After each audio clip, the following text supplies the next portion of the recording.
we try to take off once again. I continue on once again. By now you may have realized that we have already done a lot of quantum mechanics. If you follow it properly, then it's quite a lot.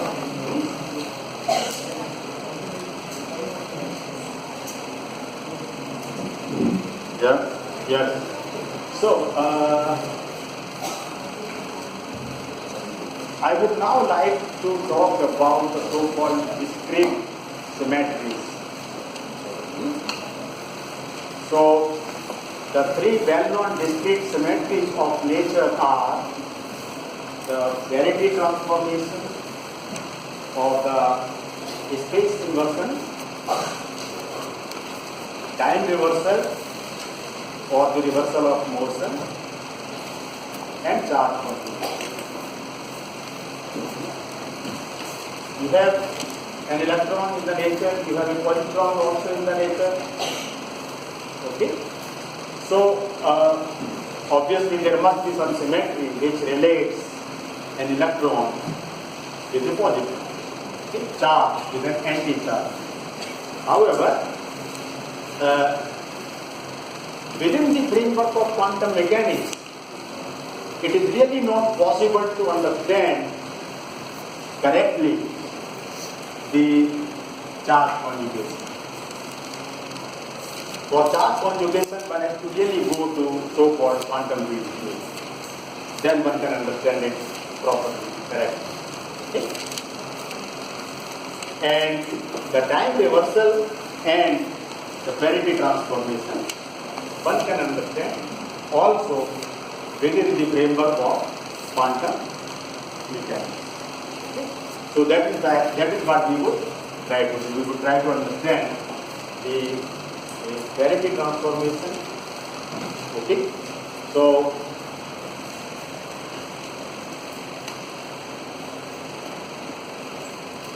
if you have a vector A, then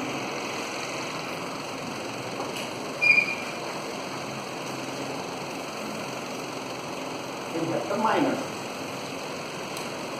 So an operator we can assign to this kind of a transformation, and this is called as parity transformation. So where your right hand in front of the mirror looks like your left hand, and right hand looks like your right hand. Okay? So usually so if you like, if you associate some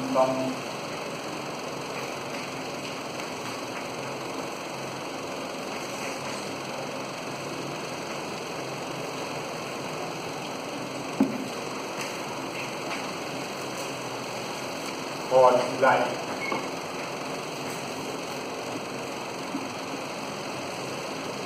So the coordinate x goes to coordinate minus x, and the momentum p goes to minus. But I would not be talking today in details about this, because parity symmetry I usually need only one lecture, whereas for time reversal I need two lectures. Okay? And tomorrow is your holiday, so I tried to readjust my things, and I thought that we better first take time reversal symmetry, which we could do by Wednesday, and then we could take up parity symmetry after. That was the logic, right? So then we would like to come to the so-called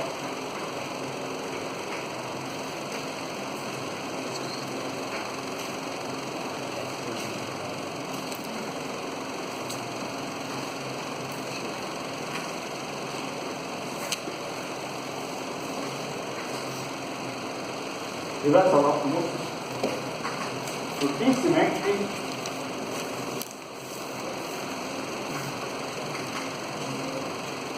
T goes to minus. Okay? Now about this time reversal symmetry, or really it Eugene Igner, great novelist guy, who around the year 1932, the School of Quantum Physics saw the advent in the previous century. Okay. So he, because time reversal looks like a misnomer, okay. So the correct thing is to talk about the reversal of motion.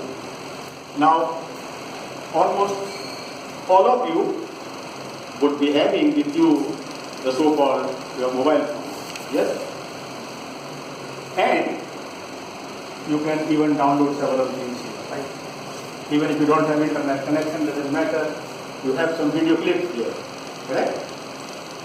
And if you like, you can play your video clip. Alright? So it's running in the forward direction. Your video film is running in the forward direction when you are viewing. But now you also have an operation where, if you like, you can reverse the motion. You have it? Yes? आप लोग कुछ बोलते नहीं? Yes, sir. It's not so important to speak, but your faces should tell me. Okay? I mean, I'm not talking of any difficult thing. I'm simply saying that if you are running a film in the forward direction, if you like, you can also run it in the backward direction. And you don't even seem to agree for that. I'm very sure you would not agree to go for a cup of coffee with me. You will say no. All right. So, if you like, you can run it backwards in time. So actually, this is the simplest example of the reversal of motion. So you can view the film running backwards in time. Okay? Although I am not sure how much nature respects this symmetry. Perhaps the universe does not respect this symmetry. It's possible. Okay? Because if that were so, what happens? You know the second law of thermodynamics. According to second law of thermodynamics, the entropy of an isolated system keeps on increasing and increasing forever. Yes? So, if universe were time symmetric, what would happen? I would not expect it to be time symmetric, okay? Because it would violate my second law of thermodynamics. Okay? However, there are cases here, this is still possible. Okay? And moreover, theoretical physics and theoreticians, they are like the poets. Okay? So there is a saying in a Hindi poem, जहाँ न पहुँचे रवि वहाँ पहुँचे कवि. So theorists are like poets. Whatever things you cannot achieve experimentally even in the next hundreds of years, maybe thousands of years, the theoreticians can think about it, can solve it, can find out what it is, can understand it what it is. Okay? Without really bothering about whether the nature would respect it or not, you can construct very beautiful mathematics, including quantum mechanics, which would respect it. Okay? Which would respect it. So, for example, if your whatever operator I eventually assign capital T or theta or whatever to my time reversal operator, then this operator T would have to have some very special properties, not the very usual properties like you are having in your usual quantum mechanics. One of them is the linearity, right? I think I once even defined anti-linear operators, okay? And I had mentioned that I would need these anti-linear operators for considering my quantum mechanics or the motion reverse states or the time reverse states. Okay? So that means one could beautifully construct it, and if the Hamiltonian of the theory commutes with that operator, then that symmetry would be preserved in that theory. Okay? So for example, and if it does not commute, then the symmetry will be violated. So Parity symmetry was much more simpler as compared to this, and so the Hamiltonian of the weak interactions theory, you might be doing nuclear particle right now or maybe next semester. You have it this semester or next semester? In this semester. So maybe they will talk about some of the particles. Like I have one particle, a meson, it decays into pi meson and an electron and a neutrino and a neutron. Okay, these are called weak decays. Oh, you will also know, even from your graduation days, the beta decay of a neutron. This is the best known example of the weak interaction of a weak decay. Okay, so the Hamiltonian of a weak interaction theory does not commute with the parity operator, and therefore within weak interactions the parity must be highlighted. And this was exactly that was discovered first by the theorists and then by the experimentalists. All of them were the Chinese people, Li and Yang. I have met only one of them, Xi and Yang. Okay, and the other one was Li, and both of them, they were the students of the renowned S. Chandrasekhar. You know the name of S. Chandrasekhar? Yes. And this guy, teaching in Chicago University, would drive for 1 hour to teach these two guys. He had only 2 students. It's not like India, where even a strength of 80 looks smaller to me. Okay, because I would expect more than 100. Okay? So even 2 students would be complete strength. And he would drive 1 hour to teach these 2 guys. And both of them, they would be waiting for Mr. Professor S. Chandrasekhar when he arrives. And both of them made it to a Nobel Prize. Much earlier than Mr. Chandrasekhar himself. Both of these guys, they made it to a Nobel Prize. Okay, this was the year 1956. 1 year later, it was experimentally discovered, again led by a Chinese physicist, now a woman, Madame Wu, W-U, Wu, Madame Wu. So these 3 guys, they made it to the Nobel Prize. Yang and Li and Madame Wu. Okay?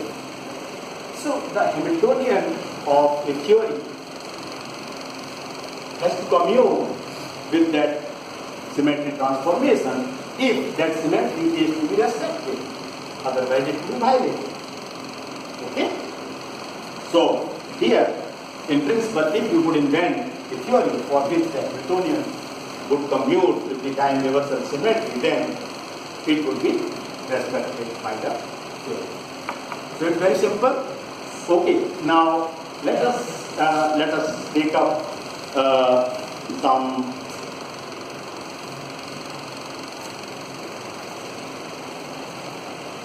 so let me write down the following verification.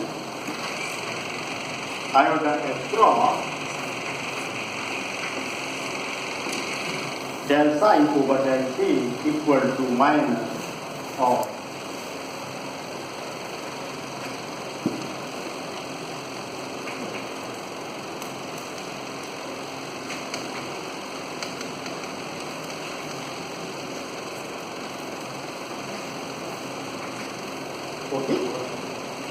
Alright. Well-known Schrodinger equation. Really, I am not teaching you Schrodinger equation, but I am going to tell you something which is important. Now, if I write 3 things, psi of x and t, psi of x and minus t, and psi star of x and minus. Okay.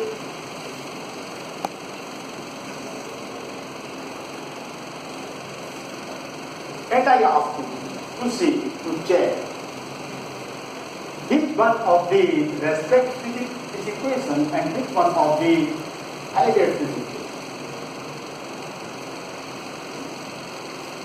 Very easy to see. Okay. If you like, you can even write down a solution in this form. X3 is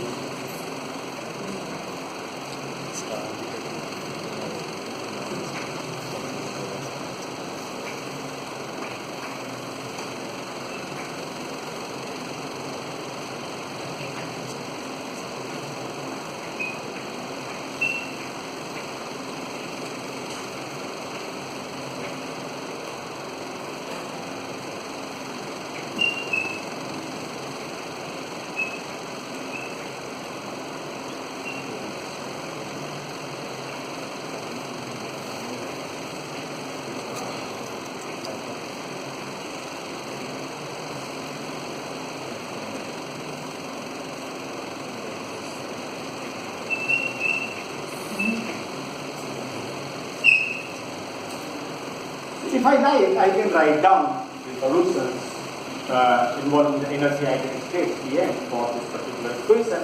But the idea is not really to teach you the solution. What I want to really teach you here is which one of the respect this equation, which one of the highlight this. You can very easily see this one is the solution of this equation. This one is not a solution of this equation.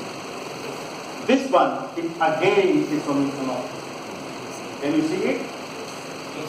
Can you check it? Just by the looks of it, you can see yes. What I am saying makes sense, is correct. So, you see here,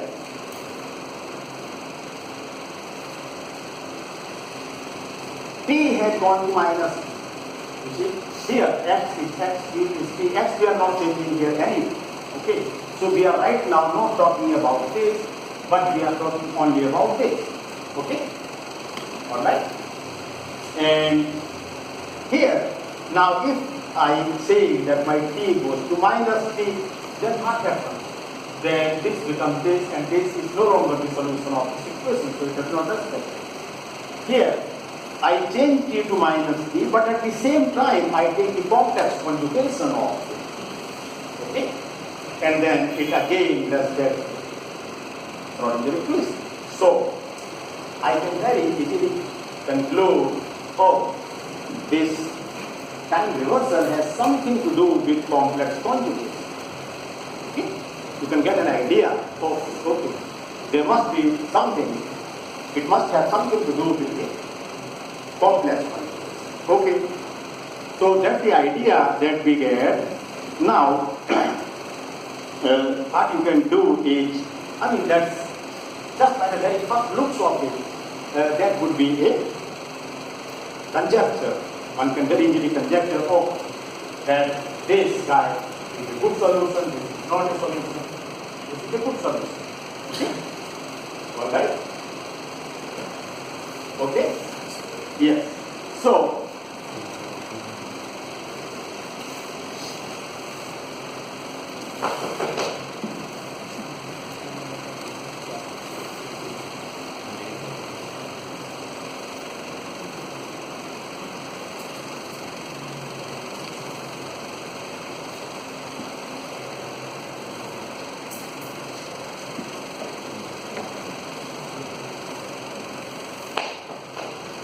now, let me first construct some relevant mathematics to be able to understand it. So, what do? I construct, I first like to define anti-unitarity. And what do? I consider a transformation alpha goes to alpha delta. Let me call it beta alpha beta goes to beta tilde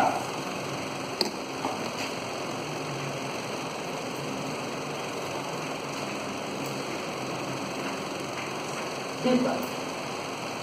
Okay? Now, after defining this, under some transformation, under some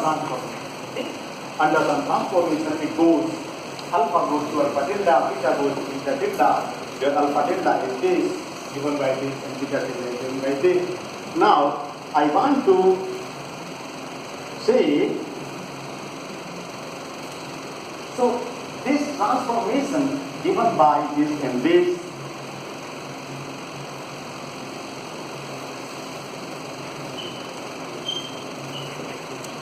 said to be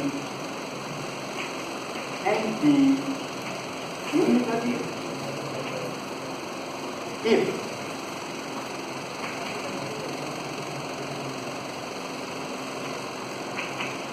if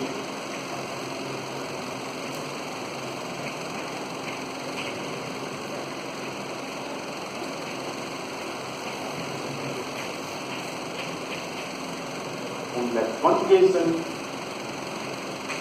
is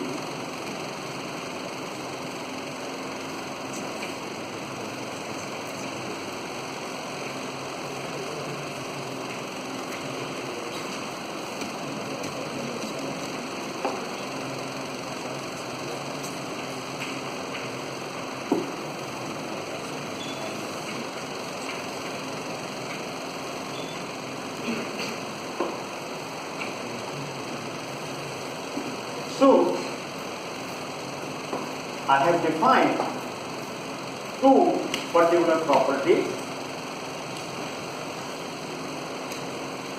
If this operator theta, which I am assigning to my time reversal symmetry, okay, I am assigning an operator theta to my time reversal symmetry, and if it operates on C1 alpha plus C2 beta, what do I get?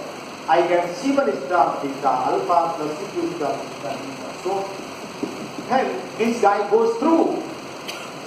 It changes the expansion coefficients to their complex conjugate. Okay? This property by itself is the anti-linearity property. B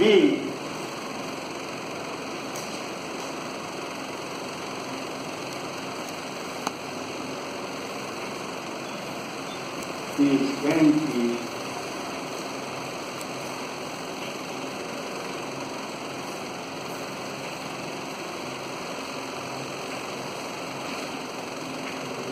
and A and B together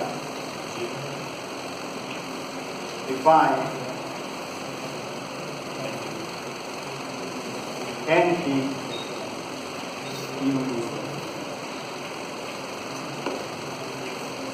Is this clear?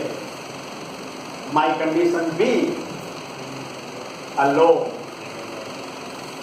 defines the so-called anti-linearity property. Okay? Any operator that satisfies B is an anti-linear operator. Okay? So what does an anti-linear operator do? It changes the expansion coefficients to their complex conjugates. Alright? Here we only got an idea. Now we are trying to somehow incorporate the idea into our formalism. Okay? And the property A, beta tilde, the beta tilde alpha tilde, the inner product is going to beta alpha star, its complex conjugate. Okay? So if these two properties A and B are satisfied, then they together define the so-called anti-unitary. Okay. A and B together define conditions for and T during that. Is this alright? Now let us see that supposing we would invent such an operator, how would it look like? So the very first thing I would like to do is I would like to add, I would split my theta into product of two operations or operators. Let us say U and K. What is U? U is an unitary operator. U is an unitary operator and K is the complex conjugation operator. Okay? Alright? Good. So, this is unitary and this is complex conjugation operator. Now let us see what happens to a state. So, A C alpha would give me C star A alpha. This is the meaning of the complex conjugation operator. So, this guy K would convert this C into its star before it goes through. Okay? Alright? Okay, very good. Now let us see what happens to an arbitrary system. As usual, we consider an arbitrary state vector alpha. So this is summation over A prime and A prime and then alpha. Okay? And under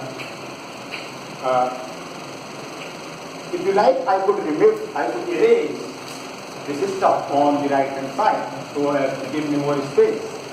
Here, the idea only was to conjecture that the time reversal has something to do with complex conjugation. Okay? That was the only idea. So, if you allow me, I would like to erase this.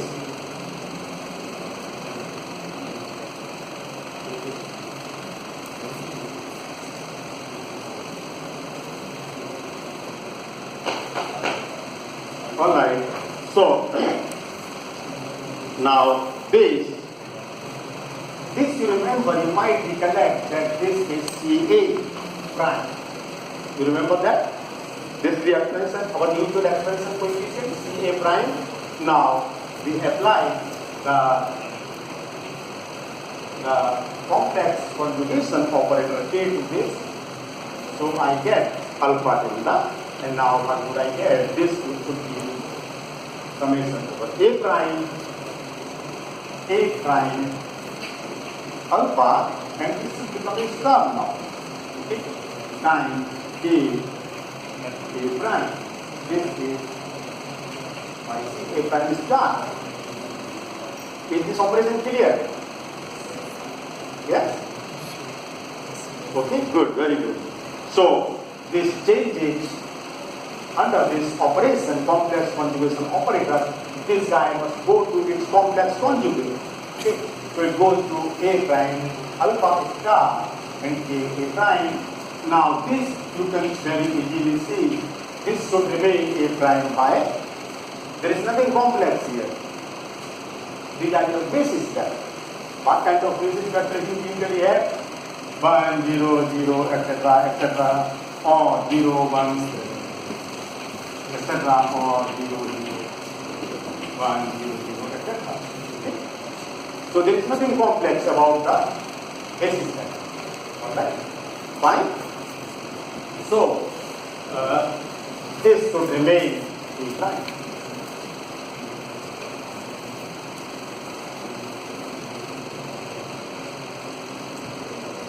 Alright?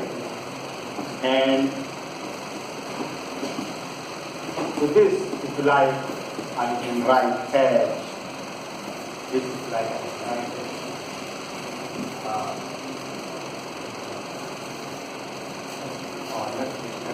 here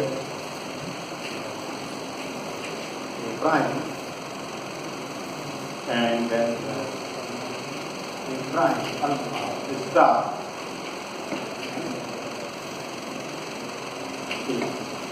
on A prime star.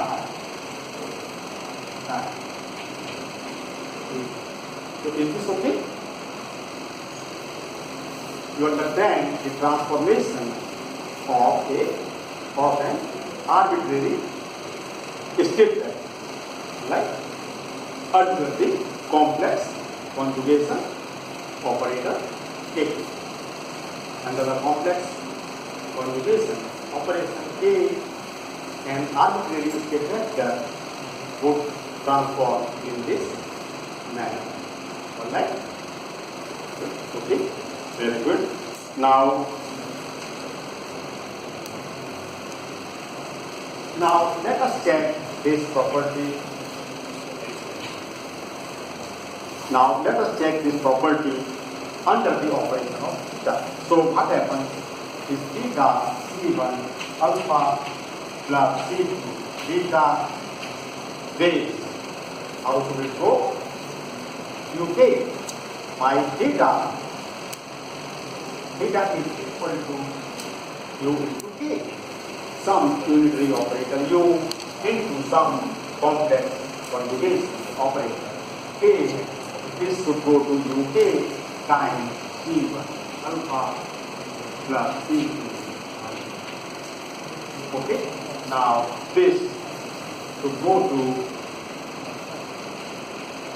C1 star UK alpha plus UK star UK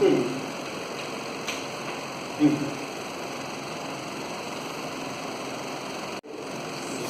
Alright, and this therefore could be written as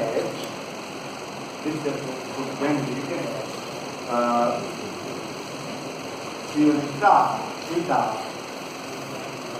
alpha plus CP star theta. Okay? So you now understand what it is. Okay? Alright. Now let us could I iterate some of the things from here? Yes, sir. Yes?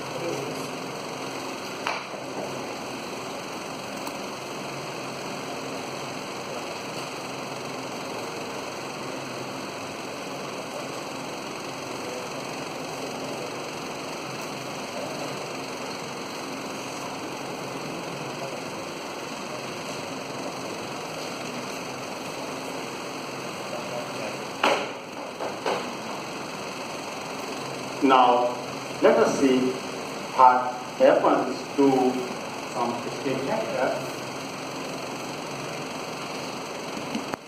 alpha. So you consider this and you consider the transformation of this arbitrary state vector alpha under the time reversal operator theta, which is a product of U and K. Alright? Okay? So this would go to alpha delta and this alpha delta would go to A prime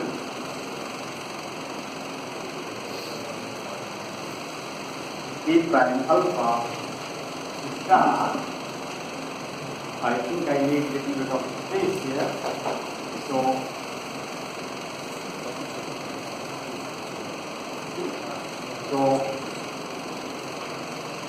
this one times UK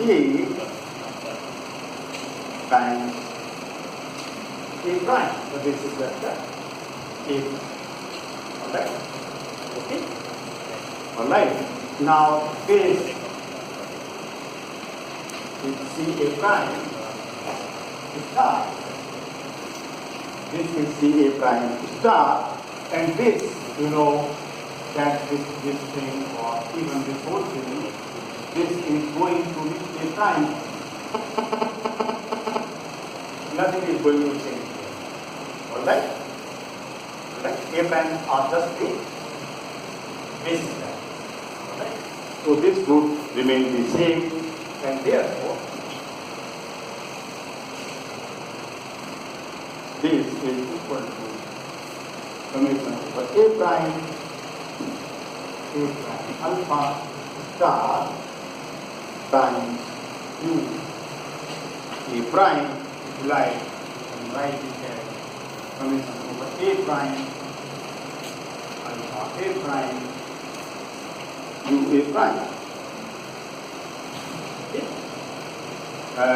Could I remove some of these things from here? Yes.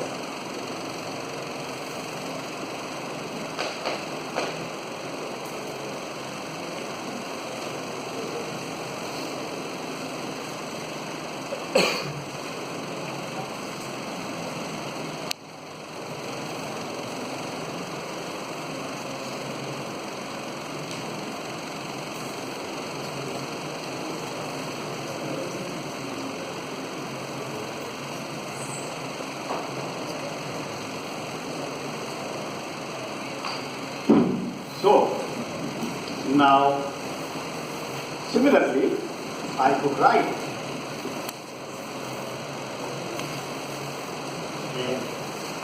if a beta going under this would give me beta tilde, and this would be a prime and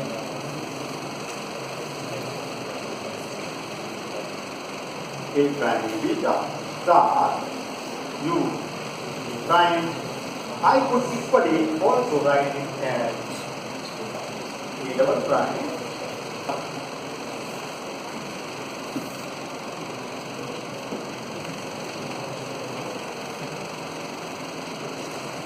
and this. Instead of a prime, I have doubled it by a double prime because I want to take a inner product of this state with this state. So what do? I would now have beta tilde is equal to a double prime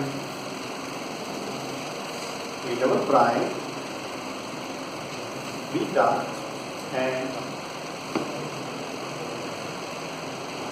a double prime q dagger. So this is a double prime beta and complex conjugation.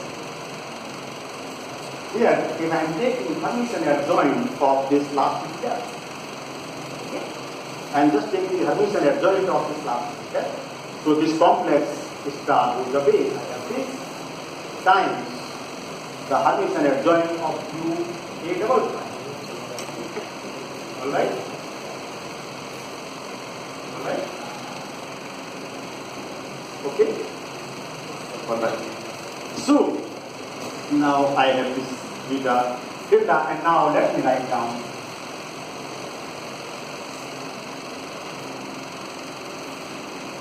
so what is this? How would it look like? Summation over a double prime, summation over a prime. Now a double prime beta, a double prime dagger, and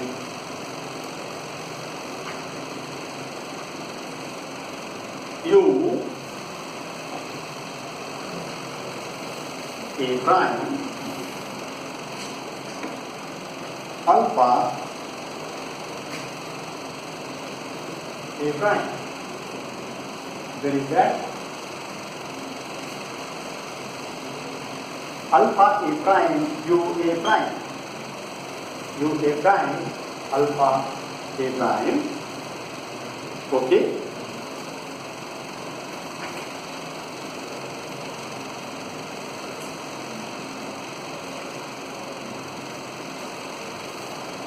If you like, you can first write it like that and then change it to this. Is this alright? Okay.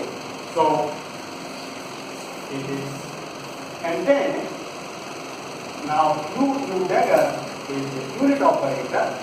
So this guy gives me a double prime. This gives me delta of A prime A double prime. Okay, and then I operate on this. So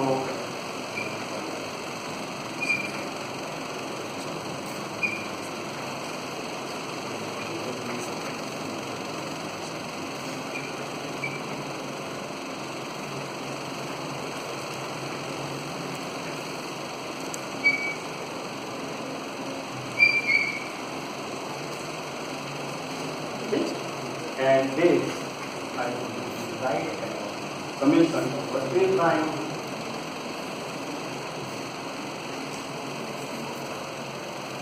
summation over A prime alpha A prime A prime. Would I do that? Yes? Good. So, and then you find that this I am having the closure property A prime is A prime is again gives me a unit operator. So I get alpha beta, and this is surely equal to the complex conjugate of beta minus that. Is that correct? Very good. So now you go back to the definitions that I gave to you at the very beginning. The definition of the anti-unitary. I gave you two conditions. I have erased it from the board, but you must have it on your notebook. I gave you two conditions, A and B. This was the first condition. This was the first condition. So let me again write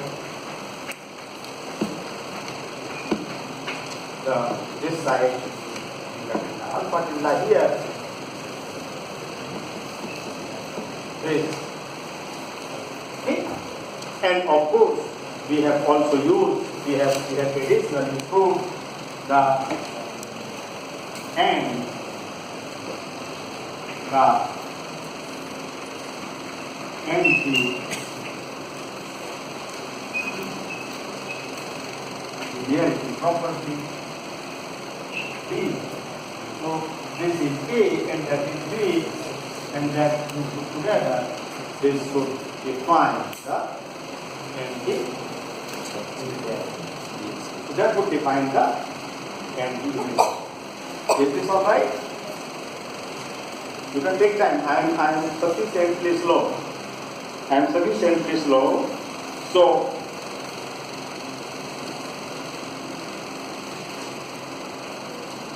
it does the job. Okay?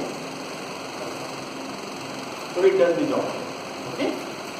Let us, before I close it for the day, let me show you how good your theta, the so-called time reversal symmetry, would affect your coordinates and momentum.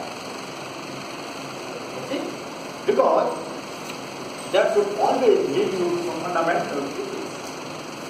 So, if I have theta in Earth, x theta, this should give me x, or let me better write plus. Okay? Let me write this one. Okay? Okay? So, under this theta, x remains unchanged as it should.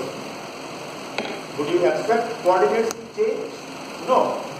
When you are considering your video clip and you want to run it backward,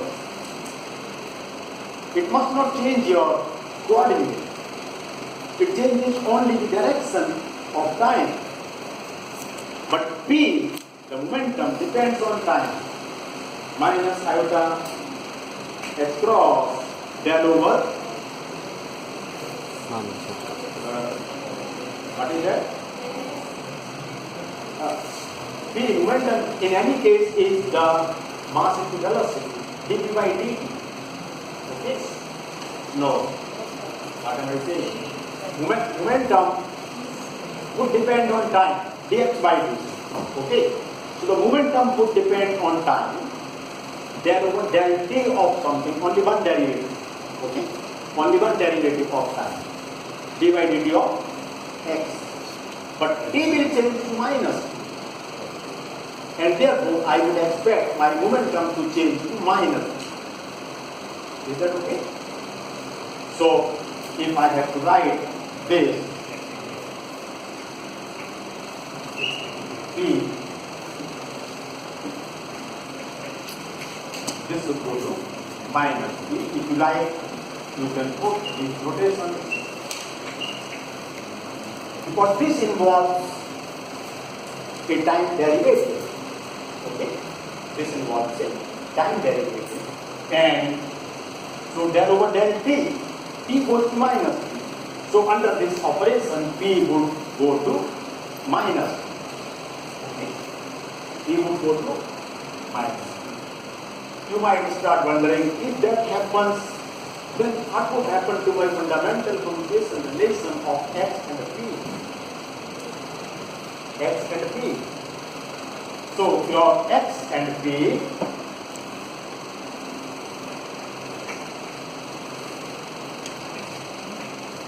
is obviously, if I am talking of one dimensional case, then this is px, x dx, and this should be iota x cross.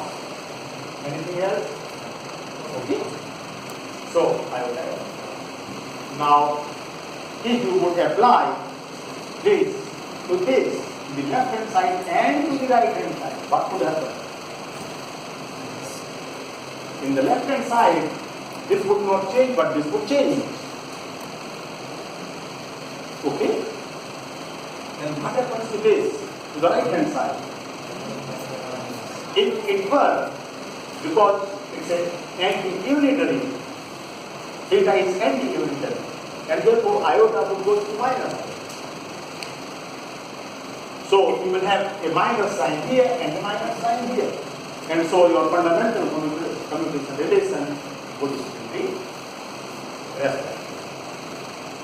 Is that correct? So even though my x goes to x, p goes to minus p, my xp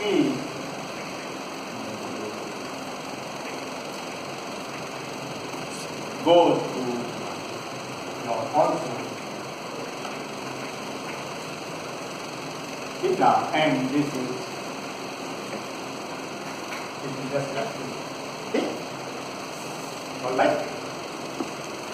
So your fundamental commutation relation would be reflected under your so-called reversal of motion is actually the correct term, but in the colloquial language one says time reversal. The correct thing to call it is reversal of motion. Okay? So what we are considering is the time reverse states. Okay? In quantum mechanics, what do you do? How do you study the thing? You consider your state vectors and you want to see what happens to this under the so-called time reversal or the reversal of motion. Okay, and this is what you refer. So if you like, I can close for the day and we continue a few more important things related to this. So if you want to really understand it, then don't miss my next class. Okay, that is the idea. Normally I like to do parity symmetry in the first place before going to time reversal. So which I might like to do for the next class on Wednesday, because then I can take up parity and then time reversal in the two successive days. For you, this is tomorrow is the holiday. So I try to adjust myself. Okay? All the best. Thank you very much. All the best.